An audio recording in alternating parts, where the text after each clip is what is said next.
Bakit ba may mga ibang tao na hindi na lang maging masaya sa mga achievements na nakikita nila sa ibang tao, 'di ba? May ibang tao talaga na super sama at nuknukan ng sama ang ugali at ipinaris pa sa mukha nila. Bakit?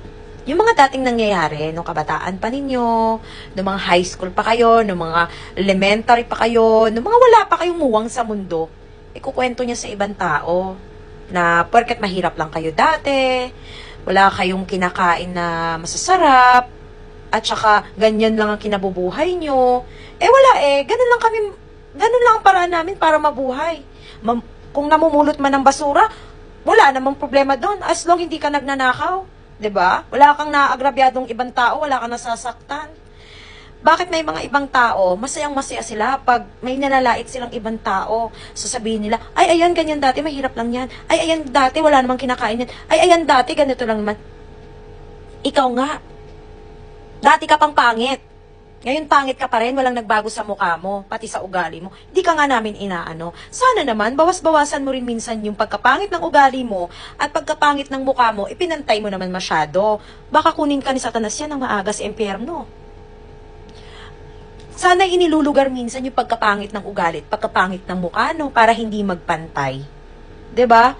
Sana hindi na nila pinupuna yung mga nangyayari dati kasi that is past. Kaya nga tinawag na past na yon kasi tapos na yon. So, kung ikaw, mahilig kang mag-ungkat ng mga kwento na dati pang nangyari, which is you're very, very, very bad person.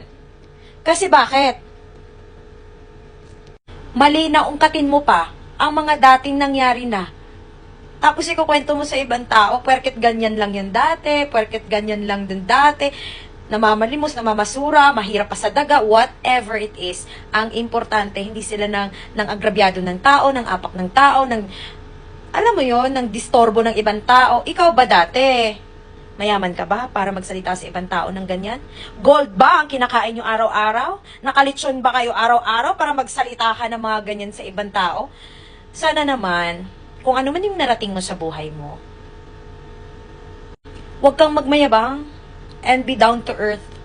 Kasi lahat tayo, dumaan sa paghihirap. Kung ipinanganak kang mayaman, di sana hindi ka na nag-aral sa public school, kagaya sa amin. Sana nandun ka sa private school. Baka yung pinakamataas mong ang grado dati, nasa 80 lang. Tapos makapagyabang ka sa ibang tao, makapagkwento ka sa ibang tao kung ano yung kinabubuhay namin, paano kami kumakain, paano kami pinapakain ng mga pamilya namin. Tignan mo muna yung sarili mo. Kung gaano ka kapogi, wag mo naman ipantay sa ay shit, paano ka pala kapangit? Huwag mo naman ipantay sa ugali mo. Kasi alam mo, sobrang yabang mo. Kung ako nga magkukwento sa tao, baka harap-harapan, pwede kitang bastusin eh. Sasampal ko pa sa'yo kung ano yung pinagsasabi mo sa akin, sa amin. Napaka-ano mo, alam mo yung ipokrito. Sobra kala mo naman ang pogi-pogi mo at ang yaman-yaman mo. Di porket nakarating ka sa ibang bansa, ganyan ka na magyabang. Baka yung mga bansang napuntahan ko, hindi mo pa napupuntahan para magyabang ka ng ganyan. Baka yung mga pagkain na kinakain ko, hindi mo pa nakain, makapagyabang ka ng ganyan. Utang na loob. Utang na loob.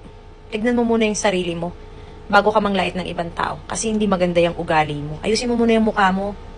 Ayusin mo muna yung mukha mo. Kahit yung ugali mo na lang, maging mabait ka. Wag na lang yung mukha mo. Gets mo? Yabang masyado ng puta. Hindi na nahiya.